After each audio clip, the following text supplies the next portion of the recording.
Actually, I would like to correct something. I don't want to be impolite, but you just labeled our party as right-wing, which is not correct, in my perspective.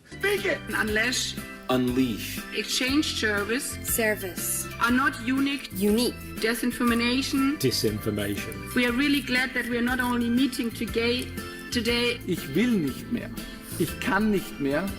Ich halte das alles nicht mehr aus. We are fighting a war against Russia and not against each other. Thank you. We are a libertarian conservative party in Germany. So we perceive ourselves standing in the middle and actually wanting to introduce sane and serious policies, because we see that this country is in need of real reforms. Let's have a look at Germany right now, where it stands. After 20 years, after 16 years of Angela Merkel, and after 3 years of the traffic light coalition, actually funny name, right, isn't it? Germany is not in a very good state. We have the highest energy prices worldwide. We are in the middle of a migration crisis. We got a million influx of immigrants, illegals, we don't know. Germany actually literally has no borders, no border control, nothing. So we have criminal rates skyrocketing, and taxes are too high. So a middle-class taxpayers earning, let's say, 50,000 euros a year has to pay over half. So I think there is a lot of room of real policy making, lowering taxes, and then having also a serious energy policy. Germany is the only country having switched off nuclear power plants. So this country government has imposed a obnoxious policy making, having an industrial country like Germany just being supported. Sorry, it's very important to have a status quo here. To have an industrial country like Germany, just like being dependent on solar and wind power. And this is not serious, right? So translate that into me for sort of top 3 policy initiatives that you would put in if you were Chancellor of Germany. Border control, lowering taxes, and switching on the nuclear power plants. And one of the other sort of things that I think sort of concerns many people within our audience, particularly the investor, business, and economist community, is this idea of withdrawing from the euro, of withdrawing from the EU, which would be seen by many in the mainstream, yes, as economically catastrophic for Germany. Many of the right-wing parties that have been successful in Germany have abandoned this initiative. You have not. Why? We don't see that the European Union in its current state is an institution that is working well, right? So what we need to have is free trade among the European countries, but we don't need all the bureaucracy. So example, the European Commission, which is actually not voted, right? So you have a executive power like the Commission with also legislative power that is not elected. So this is a huge democratic deficit. So this Commission decided just to forbid diesel and benzene, like all the traditional fossil motor, right? So what happens is that they actually ripped off the German automotive sector, and this is also, in my perspective, something. It's something like a socialist policy making, that you destroy the market mechanism within Europe. And that's the reason why we say, look, we don't need a commission that is actually destroying the foundation of our continent. What we need is free trade among the European countries. Many people are critical of the EU on many of the points that you make here, but very few are making the case for withdrawal from the EU. And specifically on the euro, how do you envision that happening? Was it a return in Germany to the Deutschmark? Is it then, explain to us the mechanics of how you imagine that working if you had your way. Well, this is the entire discussion around the Dexit, right? Yeah. So we think that the European treaties need to be reformed so that every country within the European Union has a right, first of all, to have a veto against the Commission. For instance, that the German government could say, okay, we don't agree, we say no. Mm-hmm. So the veto power in the European treaties. And if a country wants to leave the European Union, why not falling automatically into a free trade zone? I highly recommend just a free trade zone, because all the bureaucrats, thousands of them, like eating up taxpayers' money, they just disturb real competition among the European countries. We don't need all of these bureaucrats that have actually who have no clue what they're doing and destroying our foundation in the European Union. Look at the German car market, for instance. But of course, this was also the Brexit dream, and that is a dream that I think by most accounts has not really materialized for the United Kingdom, and in fact now trying to restrike trade deals with Europe. The reasons for that? The reason is very simple. Actually, they used the Brexit, the European Union used the Brexit to actually exclude Great Britain from the European market. That was actually that's part almost of the arrangement. No, but you cannot do that. You cannot do that. This is not competition. This is no market competition. What we need to have is a free zone, and someone who decides actually. I have something against, like Cameron did. Yeah. He said, look, I don't agree with open border policies. I don't agree with your policies at all.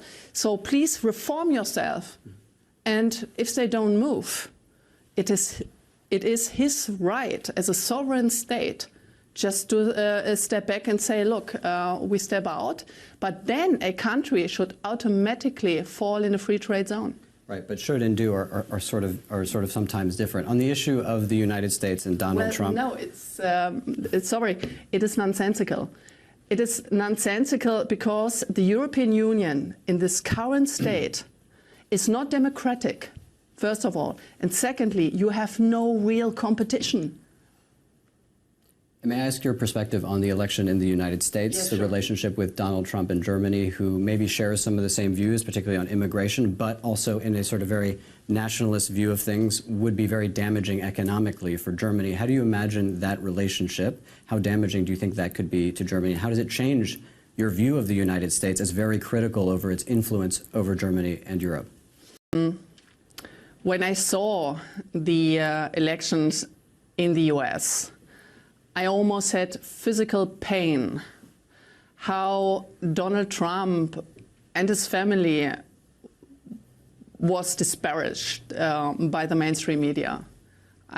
So I really had physical pain to see that, like how unfairly he was treated by the mainstream media. So I have to be very frank. I actually put my thumbs up for Donald Trump. We have huge hopes with in his presidency, and I really hope that he puts an end on this terrible war in the Ukraine, because the European member states are actually not willing or capable of doing something like that. So we have to tell the truth that we are not capable anymore. I think, because you asked me on trade policies, I think that gambling with tariffs and actually imposing them effectively is a huge difference. And having a look on our car makers, for instance, because German policymakers, they always say, okay, German car makers might be hit very hardly by tariffs, but they're already there with their plans. BMW, Mercedes, Volkswagen, they have almost, I think, 25,000 employees in the US. Mm-hmm. So the firms, the companies, the German companies, they are already in the US. And do you know why? Because of high energy prices here in Germany. So the policies, these obnoxious policies being imposed on German companies by our own policymakers actually led them to build plants in the US and abroad, because here they cannot produce anything anymore on a competitive level. And another question, that you had your co-chair out this weekend talking about NATO and the relationship of Germany to NATO, saying that basically Germany should consider leaving NATO in its current arrangement. Is that a position that you agree with, and on what basis? Well, this is not exactly what he said. He said that we need to strengthen the European pillar within the NATO. What does it mean? Well, our security interests are pretty much different from the US within the NATO. And I think, in my opinion, that the Europeans should put their act together, doing more within the NATO. Germany, for instance, never have been paying 2% of GDP at all. So therefore, Donald Trump is perfectly right. So we need to contribute to NATO. But it's also in our responsibility to formulate our national interests, because our national interest is quite different from the US. And it's very simple why. The US is very far away. And here in Europe, we have this war in front of our doors. So our security interest is completely different. Do you see Germany's interests as more aligned with Russia's interests than with the interests of the United States? Well, absolutely not. Absolutely not. I think Germany should have taken a more diplomatic part, but Germany failed in doing so. And I think that Donald Trump is really capable to sit together with Russian diplomats, with Putin, to formulate a freedom treaty, because what we need is freedom, because otherwise I'm in fear, to be honest, that this conflict, this terrible war, may escalate. And on the question also of Ukraine, you've also talked about sort of reconnecting with Russia, reconnecting Russian gas, basically going back to the old German model of lower cheap Russian gas coming in to support industry. Why are you so confident in being so dependent on Vladimir Putin, particularly in light of what we saw over the last few years? Why are you so confident to hand that dependency to Russia, rather than with people that you have potentially a longer track record with of a cooperative relationship and a more diversified source of energy? Well, being dependent on Russian gas, you should really ask this question Angela Merkel, because But it's a policy you're advocating as well. No. Wait. We want to have cheap energy and secure energy in Germany. This is what I stand for, and this is my humble opinion. This would be the right policy. And